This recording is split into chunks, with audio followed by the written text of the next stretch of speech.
Live from our 7 Tasmania studios, your nightly news with Kim Miller begins now. Shocking new data has revealed the extent of our ambulance ramping crisis and that it's only getting worse. It comes with Ambulance Tasmania being told of a future staffing shortfall. With more Tasmanians needing emergency health care, ambulance ramping is reaching new records. I don't think the wider community know how bad it's got. They only find out in really horrific situations when their loved ones are waiting ramp. Since 2017-18, the ramping rate has risen every year at every Tasmanian hospital. The worst in the south, where it's nearly half of all patients. More than 1,700 people per month ramped statewide. We're not pretending it's an easy fix, but the way that the government has been responding has been to plug each event one by one.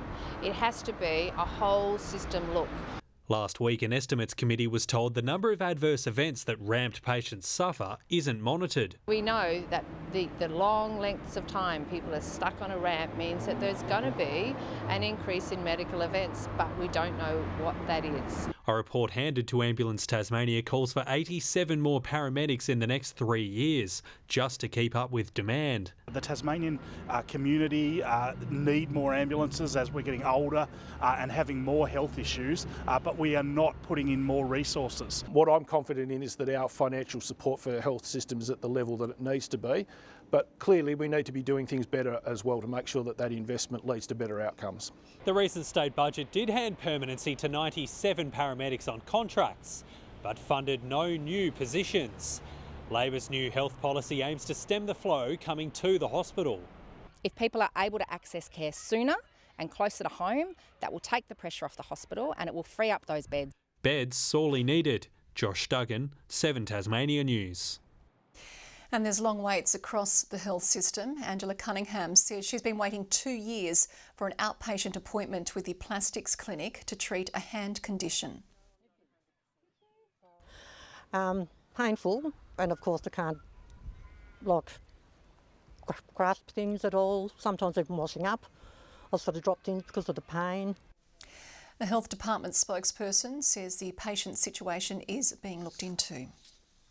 There's been a surprise drop in the national unemployment rate, but Tasmania once again has the nation's worst jobless figures.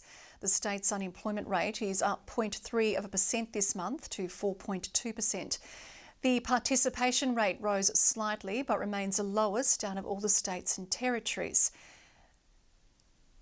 And SEEK's latest employment report shows the number of job ads in Tasmania has taken a tumble, down by more than 2% compared to last month. Tasmania is set to be impacted under major job cuts within the ABC. The national broadcaster has announced a round of redundancies, with more than 100 staff losing their jobs nationwide. In Tasmania, Launceston-based camera operators are being made redundant. The broadcaster will also axe its local 7 p.m. TV news bulletin on Sundays, replaced by a single national edition. 7 Tasmania Nightly News will become the state's only locally produced and presented Sunday night bulletin. A popular meal program serving some of Launceston's most vulnerable is set to make its return. The Green Bean Cafe will resume its weekly service tomorrow after the cafe itself was left homeless. Friday night dinner is back. The faces behind the Green Bean Cafe ready to once again welcome in their mates. Just to see that they get a good meal and they're happy. As long as they leave with a smile, I'm happy. From dishing up hot meals to 50 people at its peak to weeks being left out in the cold. The community pitching in to find a new home at the Red Dove Cafe, with the first meals to be served tomorrow night. They also have a similar ethos, which is helping people in need in the community, so it was a good fit. It's a welcome move, with the dinners offering up more than just a full plate. The Green Bean Cafe meals that they offer on a Friday night are so important because it's not just about a hot meal, it's about those connections and everything else that comes with it. It's all system go behind the scenes, with the family and machine responsible giving their time to those they now call friends. The good thing is I've never asked my kids to help in any shape or form. They've just stepped up on their own bat and they've done it. And as for tomorrow night's menu? We'll probably have something like roast pork and 5 roast veg. Victoria Eastoe, 7 Tasmania News.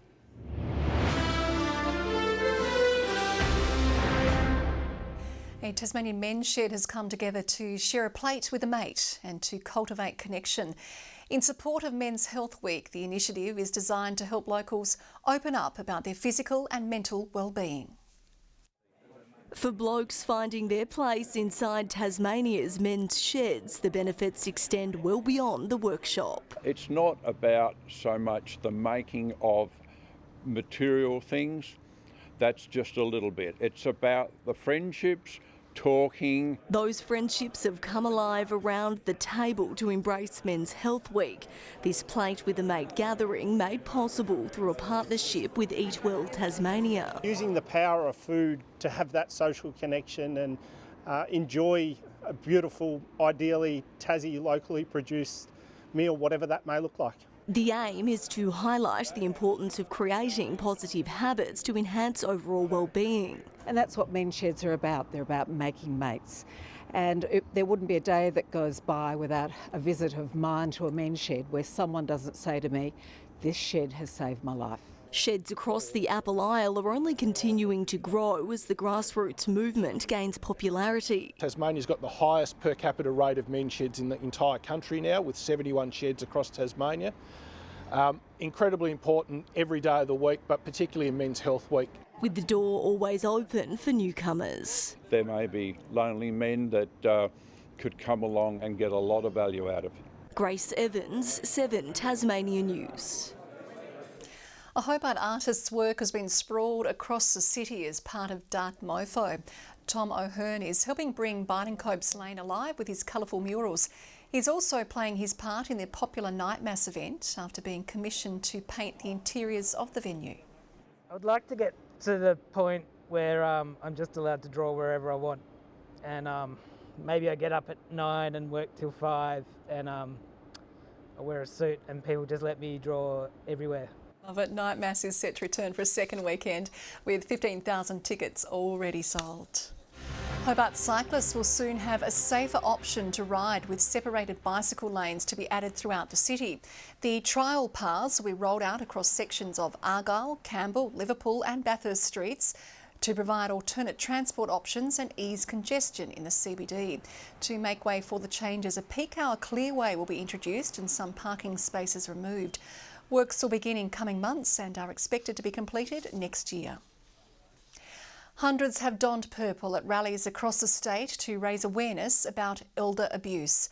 Despite a recent Royal Commission shining a spotlight on the aged care industry, advocates warn many older people are still suffering in silence. A show of support for some of our most vulnerable. Tasmanians marching as one this morning on World Elder Abuse Awareness Day. Being that bold, that brave, that voice to show that as a community we wrap ourselves around people who are victims of abuse. The Governor helping lead Hobart's rally through the CBD. The turnout a welcome sight for local advocates. It's very encouraging that COTA and the others can actually organise something like this and people come along. Experts warn despite increased interest following the Aged Care Royal Commission, many are still in the dark. Whilst 1 in 6 people over 60 are victims of abuse, just a third report it. Financial, sexual, physical, emotional, psychological. There's a whole gamut of abuse areas which can occur. It just pushes them down and submerges them, and so they may as well stay there. Francine hoping public events will encourage Tasmanians to be on the lookout for friends and family. They must have that inquiring thought and actually go and have a look for it. It needs to be every day, and there needs to be that focused effort to make sure that people are aware. The state government marking the occasion with its latest elder abuse strategy. 3 two-year action plans have been developed. That will have deliverable outcomes and measurable outcomes that will hold the government to account in terms of the work that we're doing towards the elimination of elder abuse. John Hunt, 7 Tasmania News. There's a new and well-known face at the helm of the Local Government Association. Break a Day Mayor Mick Tucker was elected leader of the state branch, having spent 2 years as Vice President to Christina Holmdale. Former Launceston Mayor Danny Gibson, who resigned last month, will serve on the General Management Committee.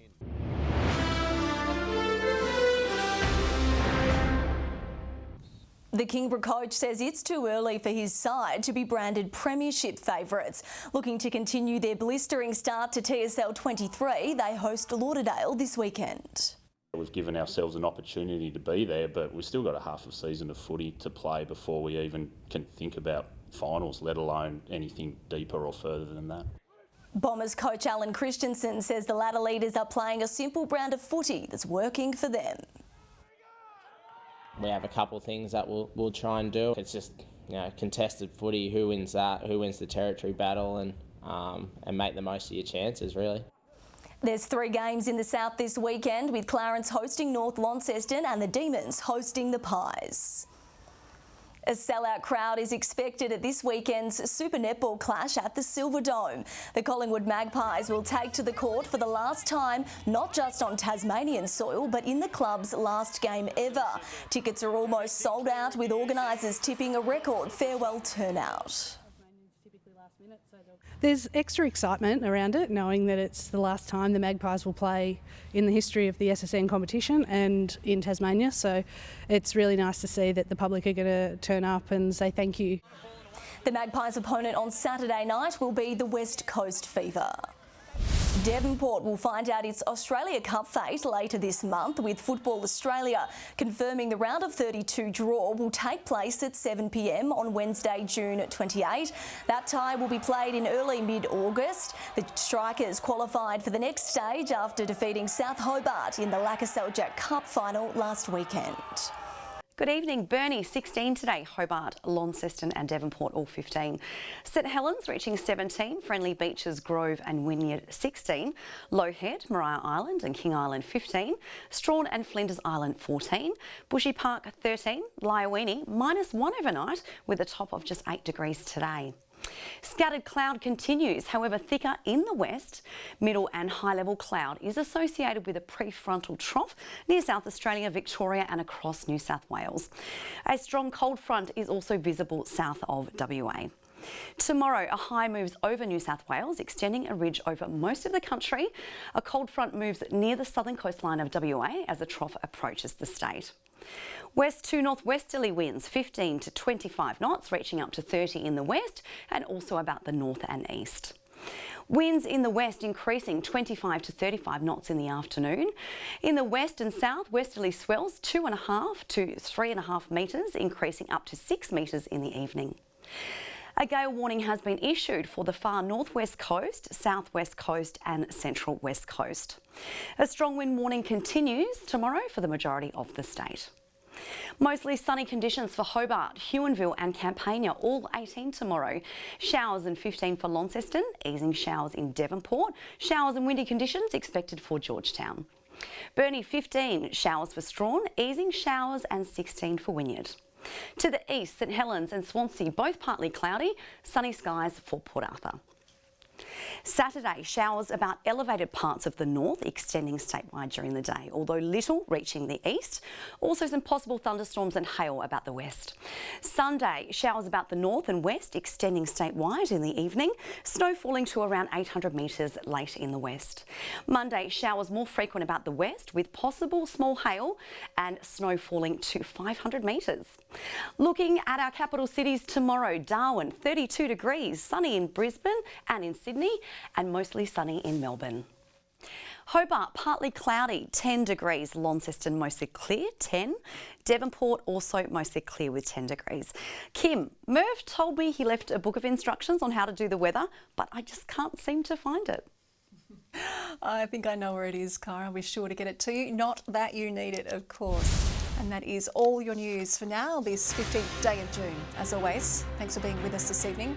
For now, on behalf of the entire 7 Tasmania News team, it is good night.